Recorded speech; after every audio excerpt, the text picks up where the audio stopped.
We've entered the medieval era, and in classic civilization fashion, we're a few hundred years early. It's amazing how smoothly things can go without a neighbor as toxic as Gorgo. Hello, Legion. This is Hadrian. Thank you for being here. Let's play some more Civilization 6 in our first Controlled Chaos series, another Victoria. So, all of the civilizations that we know, with the exception of France, which is not on our continent, are in Golden Ages. We are not. So one of the things that's interesting is that now that we've gone through 2 era transitions without hitting a Golden Age, the game is going to make it progressively easier. And it's already made it progressively easier for me to hit the Golden Age threshold. So I think we've got a pretty good shot with this next age transition, but we'll just have to see how it plays out. Let's go ahead and just headquarter that warrior there in Newcastle upon Tyne. Now, we still have a loyalty issue here, but once this city grows in 2 turns, shouldn't be as much of an issue. So let's get back to work. It looks like we have... Speaking of growth, I'm actually going to send this builder with... I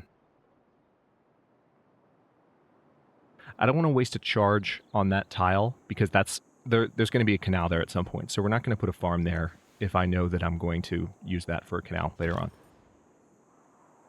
Let's continue moving this scout through, yeah, I'll put them there.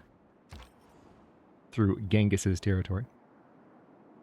And then we have this scout about to arrive on this continent. Now, these are obviously all cliffs, so we have to bring the scout over here to actually get it on land. But we're working on it. Meanwhile, this galley is making their way literally around the world. They're not healed, though, which could be a bit of a problem. So let's go to turn 79. No, we were already in the medieval era. We saw that last time. Oh, the World Congress has formed. Okay, so number of things we can vote on. We can vote on canceling trade routes to a particular player that's problematic.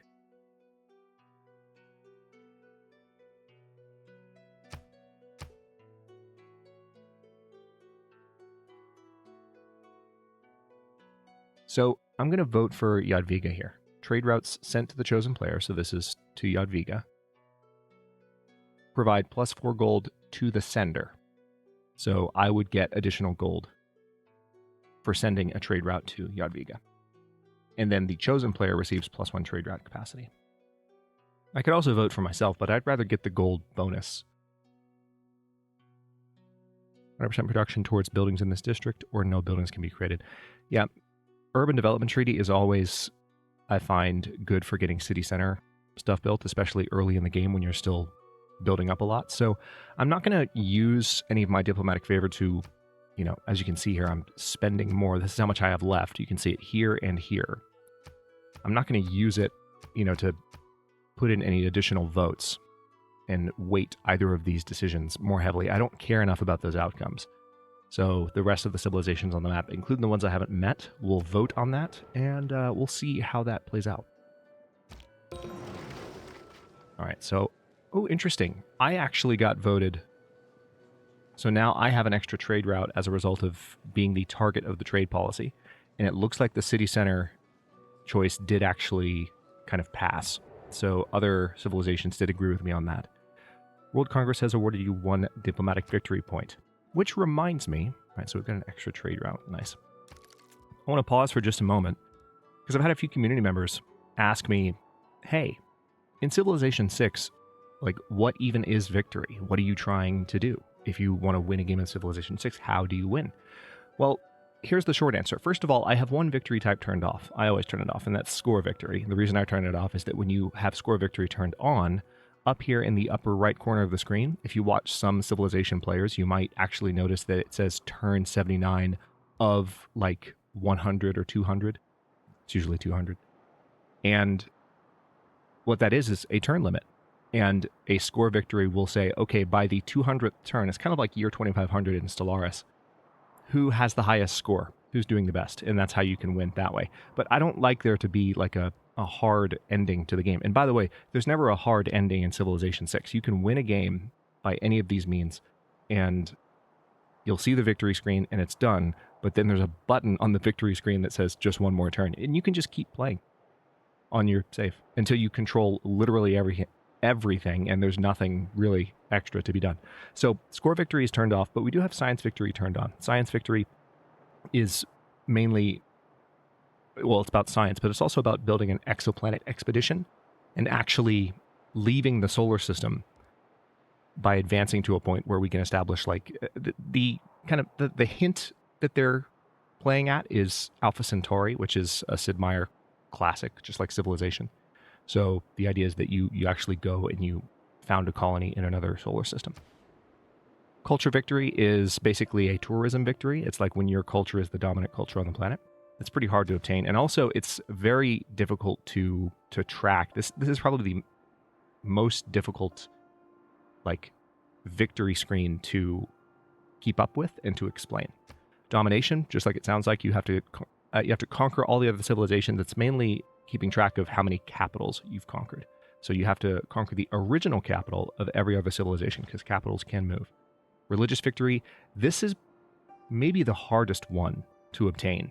Religious victory, you have to become the predominant religion for every civilization in the game. But what that means is you have to be in a majority of cities in every civilization, not a majority of cities in a majority of civilizations, which would almost make more sense. But in every single civilization, you have to be the religion.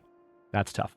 And then finally, there's diplomatic victory, which based on maneuverings that you complete, like the one that we just completed, you can earn diplomatic victory points. And once you've earned 20, you win a diplomatic victory.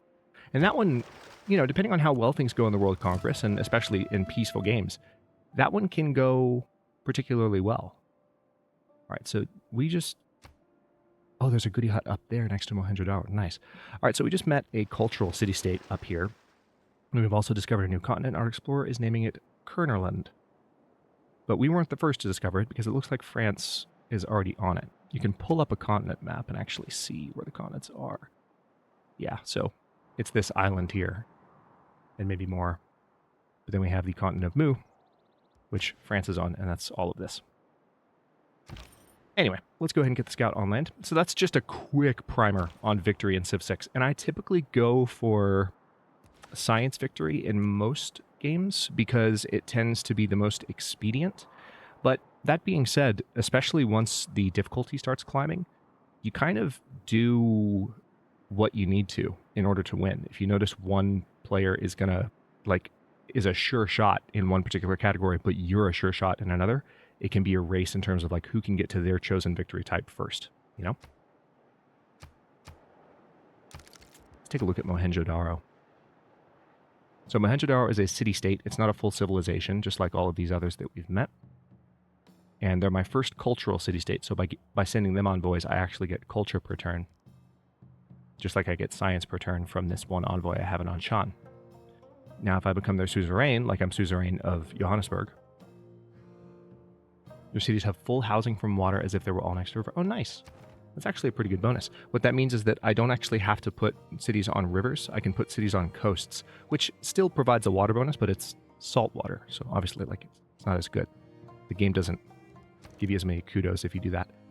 All right, so when we reach 195 gold, which will be in 2 turns, we need to buy a builder so we can chop down those trees in Plymouth and get that wonder built.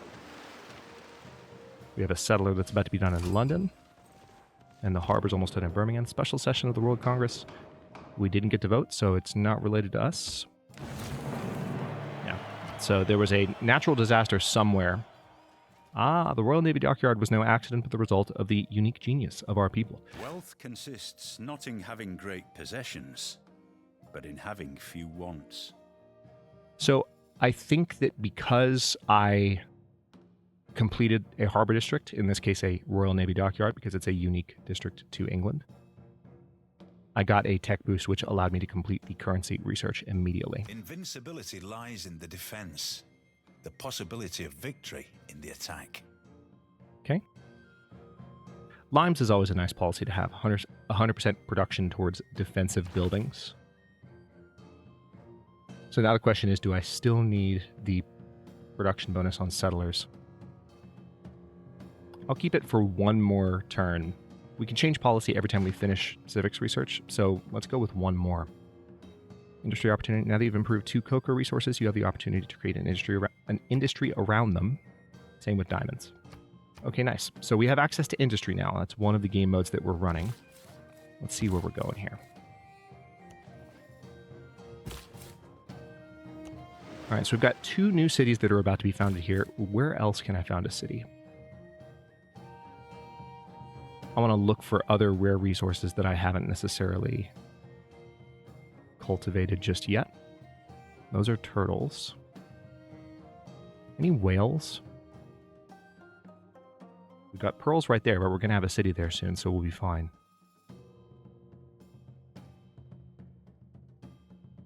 You know what? I think I want to put a city here. It's a Plains Hills tile. Especially if we become... Well, this is actually on a river, so that's a really good spot for a city. And I might be able to kind of box in Mongolia from doing anything similar. Matter of fact, they might... I wouldn't be surprised if they had a settler on the way to that particular spot. So it said a scored competition. Oh, yeah, that's for the aid request. So a natural disaster has beset some other civilization that I haven't met yet, and basically a vote has been called in order to support them and send them money. Okay, moving right along.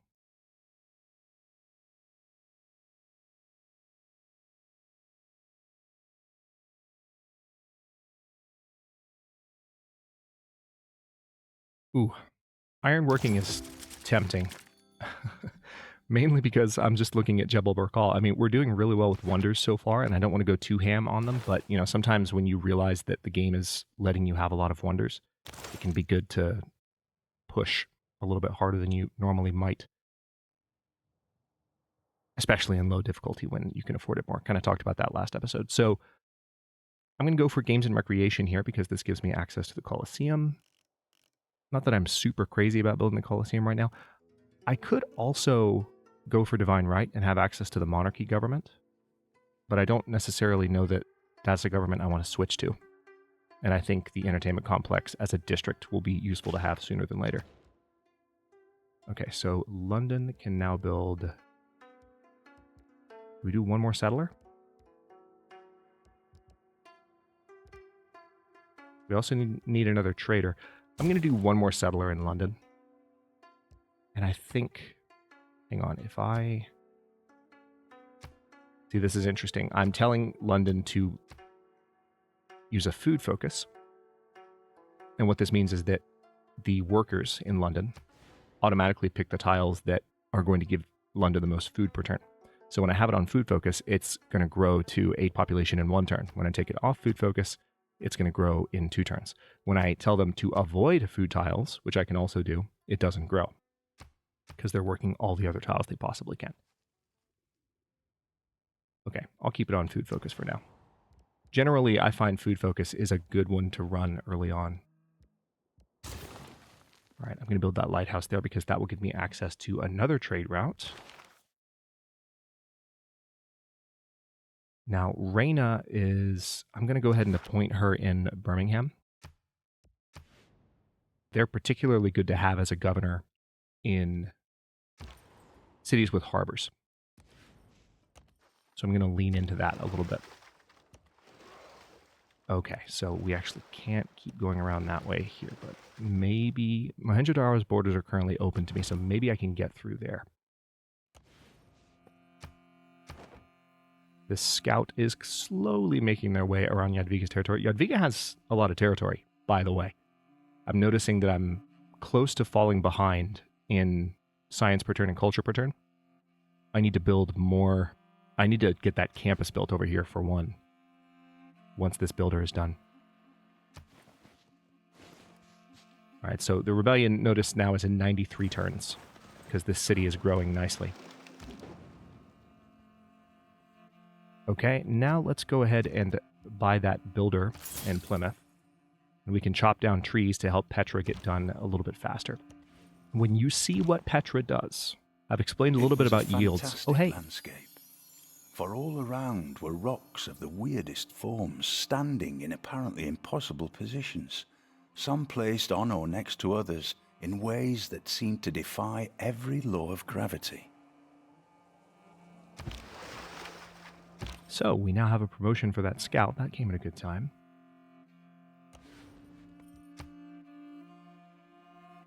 I'm going to go ahead and say guerrilla because I want to move towards the ambush promotion. So we did earn some era score for that. And it looks like there was some river flooding near the capital of Mongolia. So with that flood, their capital probably took a little bit of damage. That's similar to what happened to whatever other civilization earlier in the episode, where there was a natural disaster. Okay, we're completely blocked in here, so we're not actually going to be able to keep going around this continent, which makes me sad, but it is what it is. Okay, so there's nothing I can purchase with faith using the Catholic religion that is creeping in on my territory. Normally I'd be pushing back with my own religion, but I don't have one, so no biggie. Just taking a look around at what else I might be able to upgrade. I am almost ready for the swordsman unit, but I don't have any iron to speak of in my territory, which is one of the reasons I really would like Jebel Borkal in Plymouth. And Petra will help me get it done.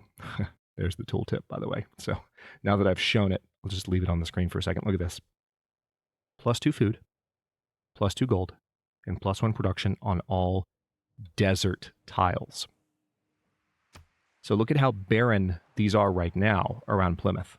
And remember that all of these tiles within 3 tiles in all directions of a city, those are the tiles that a city's citizens can work. All of those tiles, because of Petra, are going to gain those bonuses. So again, Plymouth has the potential to be just an absolute beast of a city, and I'm very excited about that. All right, we have almost arrived. We're going to be founding multiple new cities at once here. This is interesting. Not literally all at the same time, but close.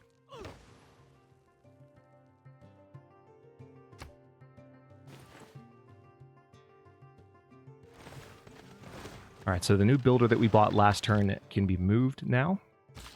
First thing I'm going to do is go ahead and chop down the trees. Well, we need to wait a few turns because it takes time, unfortunately, to move them to that tile, but they'll get there. Wow, yeah, Vika really does have a ton of territory. Holy crap.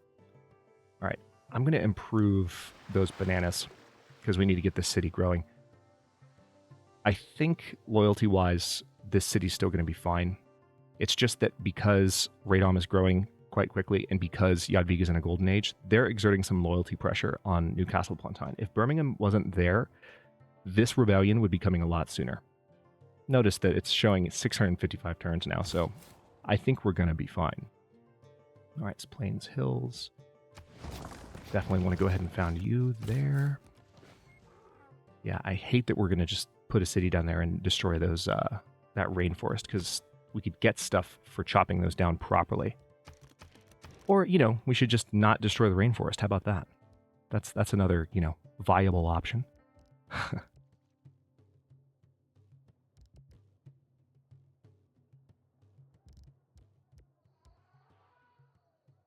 Yeah, I'm going to go for the monument first. That gives me a little bit of extra culture per turn. It's a good opening building to get done. Now I'm using my scout just to look around France's continent a bit. Very unusual move for me. I can't remember the last time that I had a scout on the other continent in a continents and islands game. All right, so this lighthouse is almost done. That'll give me another trade route and give me access to certain wonders in Birmingham. So let's see what we can do here. Oh. Okay, so kind of annoyingly, we have this skirmisher that has now got its eyes on Hull. So this skirmisher is going to run back. Now that it's seen me, it's going to run back to these guys up here and say, hey, there's a city that we can raid. All right, so that was just the warning about destroying the rainforest. I did it anyway. I'm so sorry. Okay, so now we can build... Oh, gosh.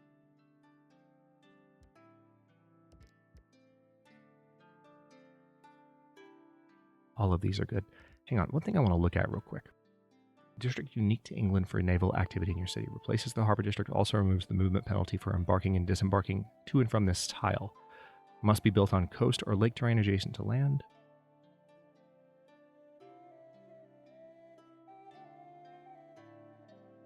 Okay. So +2 gold and +4 loyalty per turn when built on a foreign continent. So you can colonize easily. Shocking. Let's see. I think it's... Yeah, let's go ahead and get another trader built. We only have one trader and a capacity for 3 now, so we need to improve that. One nice thing about making 53 gold per turn from the various trades that I'm doing is that I will be able to just buy some basic buildings in a lot of my new cities. Maybe even all of my new cities.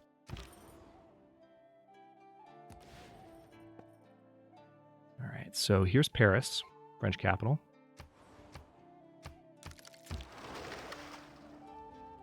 I'm just going to move the galley back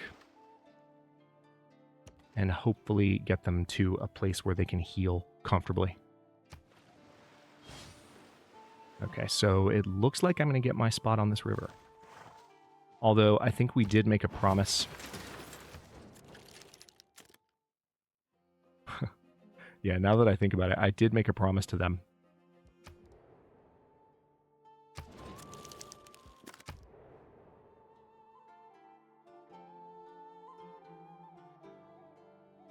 There's a mod that I don't think I have enabled that allows you to track what you promised. So I think when I settle here, Genghis is going to be unhappy with me. And that could be the thing that forces him to declare war on me. So we'll see.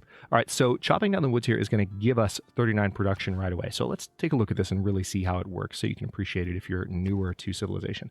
Petra currently has 139 production completed of 268 required. So this action is going to put that number up to 178.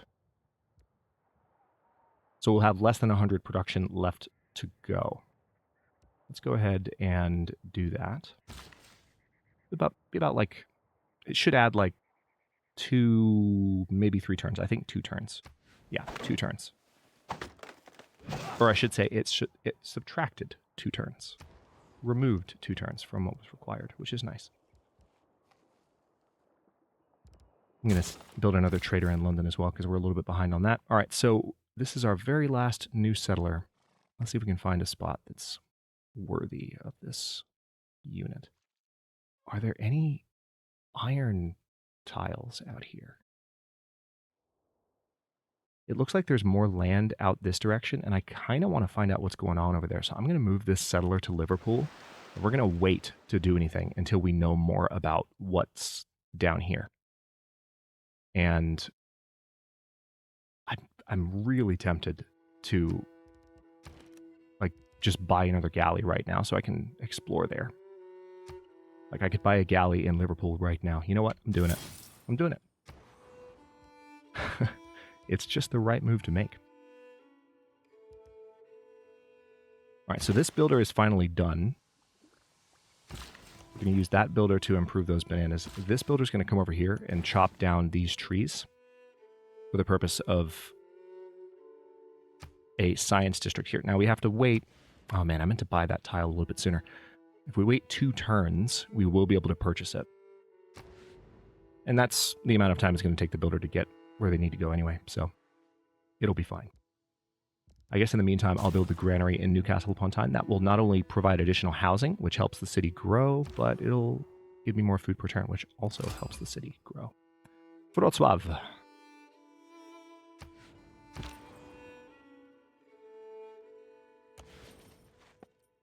Okay, so France has got a lot going on over here. We're on pace with her as a civilization, though. Compared to like how Genghis is doing and Jadwiga is doing. We're going to change that really soon. I've got some good campus district locations. I've just been really focused on building new cities. And so what you're seeing as a consequence of that focus is, unfortunately, at the moment, I'm falling behind in science and culture per turn. But we can still catch up. Especially with a culture site like the one we're going to have here. Made us all out of iron. Then he turns up the heat to forge some of us into steel. Okay, so now we have access to a world. The first necessity of life. Recreation is a close second. Thank you, Sean. Now we have access to a wonder that will give us some iron per turn, and since we don't really seem to have iron in our territory, that might be a good idea. I can even, yeah, I'm going to go ahead and select a policy that will give me additional production towards wonders.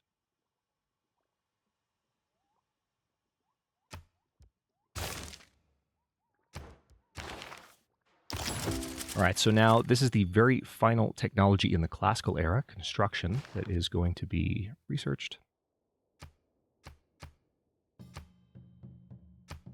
Wait, declaration of war. Who declared war on whom? Interesting. France and Korea are at war over here. And also, we've met Yerevan. They might have been formed from a barbarian clan. But Yerevan is another... Oh, wow. We know a lot more city-states now. Holy crap. That's good news. All right. Oh, so, like, Yerevan is actually down here where we wanted to explore. I just want to find iron. That's what I want. All right, choose civic.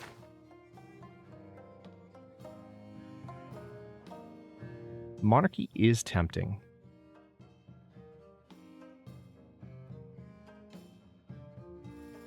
So here we go. Remember how earlier in the series I said I'm going to go ahead and build a triad of farms even though it's not giving me a bonus yet? There's the bonus. Farm improvements now gain +1 food from every 2 adjacent farm improvements. So when you have a little triad of farms, that's actually very useful for growth.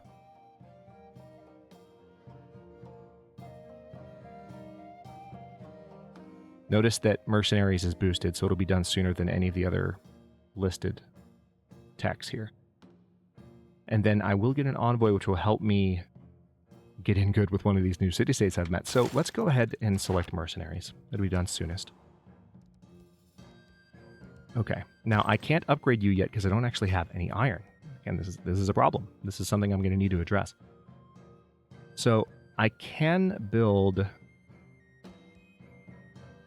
Let's go ahead and build Ancient Walls just in case Jadwiga gets any funny ideas.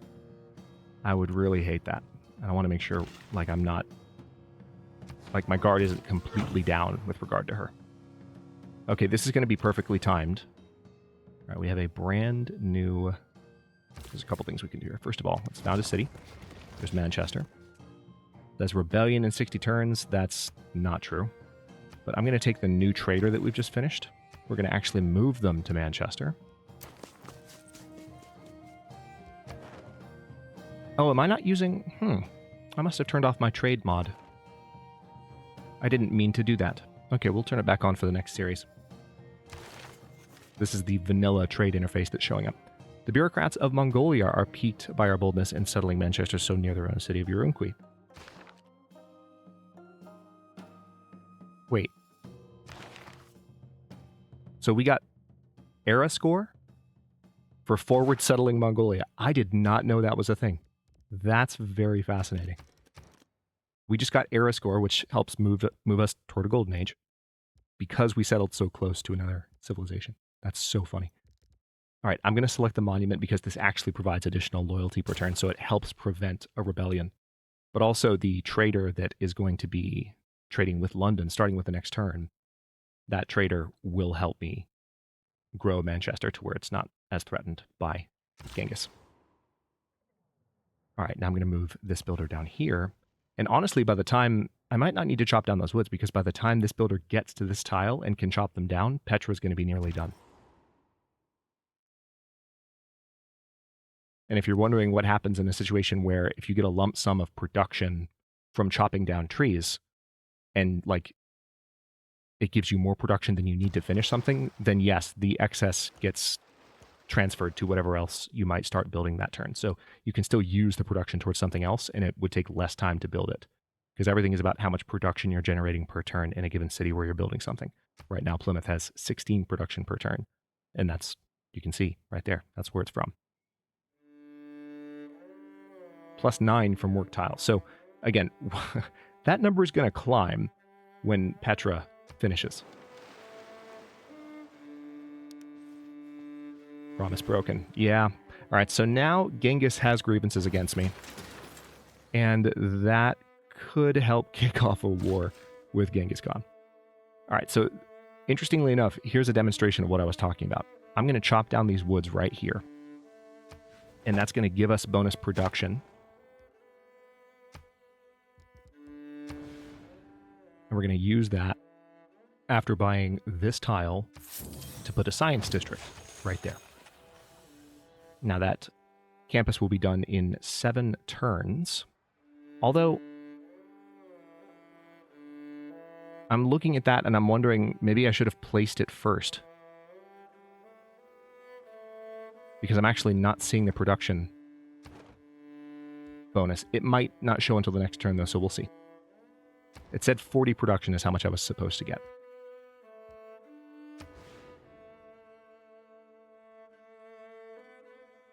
Okay, so... Ooh, I have an idea. If we give that tile to... Yeah, hang on, this might work. Yeah. This is going to be a cultural district right here. We need to be building up our culture per turn as well. So London was ready to build a new district. I've known for a while, given how big that city is, that that's going to be probably the next city to allow me to build a district. So since we already have some good campuses going, especially once Petra is done, this is going to be a really good cultural district. It's surrounded by wonders. That's why I was excited about it last episode. And now, all right, we have this new trader. We've already got one in Manchester.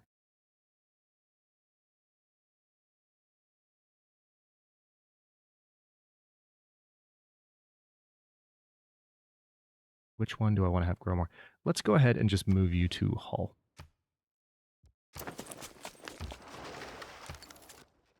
And then we're going to start exploring down here, as I mentioned, and hopefully, oh, nice. So there's some dyes, which right now France has dyes, but we don't. All right, Manchester needs to trade with London. Get more food per turn. Notice it's now going to grow in 2 turns, which will help that population stave off any loyalty issues to me. Hey, France, would you be just generally awesome and open your borders? Thank you, France. All it took was 1 gold. Unless an AI civilization hates you, it's usually pretty easy to persuade them to let you in. The 4 building blocks of the universe are fire, water, gravel, and vinyl. All right, so when that campus is done building... All right, so we're at 50... All right, there we go. Question answered. There's the bonus production. Unless I accidentally went more than 1 turn there without looking. But I feel like, yeah, we're only making... Yeah, there's no way. Because it's only 11 production per turn right now in Newcastle upon Tyne. So we definitely did get the bonus properly there. So the production, the 40 production from chopping down the woods went towards the campus. And then we got another turn's worth, which is 11. So 51 total toward the campus. Question answered. I was a little bit worried about that. But there's a lot of stuff in Civ 6, like in terms of the interface and the yields up here in the upper left, that unfortunately doesn't update right away. But then weirdly enough, there's some stuff that does. So it's like you have to figure out which is which. It's funny. All right, I don't think I'm going to chop down these woods for Petra. I don't think it's necessary. So I haven't built a government plaza or a diplomatic quarter yet, and that bugs me.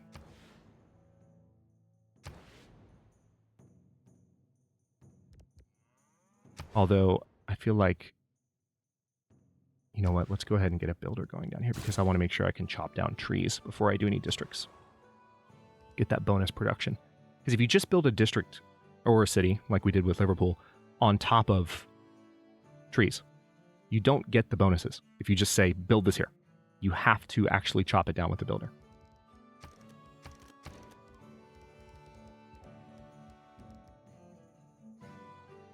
I'm going to order Hull just to build their granary.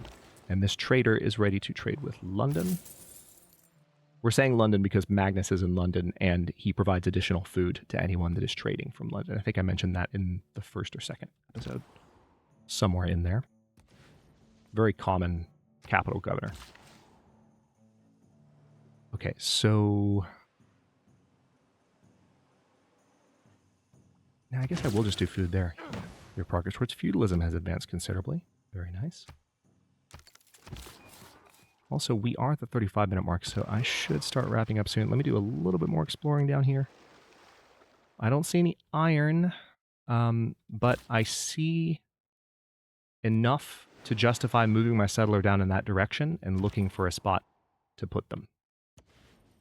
So let's wrap up this turn here. Well, let me get this galley a little bit closer to home. I want to be a little bit careful about this. The One-Eye clan, unfortunately, they could have a boat in the water since they're a coastal barbarian encampment, and that boat in the water could severely injure my galley. All right, let's go to the beginning of the next turn, and this is, I think, a pretty solid stopping point for today. I've sent you a trade delegation. Oh, France hadn't sent me a delegation yet, but they just did. So thanks to that, we got a little bit of additional gold from them on top of the gold per turn that we're getting from various trade deals. Yeah. I will go ahead and chop down these woods, just so we can have the glory that is Petra. Display of man's artistry in turning barren rock into majestic wonder. Just something fun to cap off the episode. This is a very, very chill beginning to the meta-series, I have to say, because we just have pretty good relationships with all of our fellow civilizations. Genghis is starting to hate me, understandably, so we could be at war with him sooner than later, but we'll see what we can do to kind of offset that threat. Let me go ahead and move this archer up to Manchester for that very purpose. We'll put this spearman in Plymouth, and we'll also move that warrior up as well. But one thing I want to do now, we've got a couple of places that need construction orders, but before I wrap up the episode, I'm going to order Jebel Darkal in Plymouth. Now,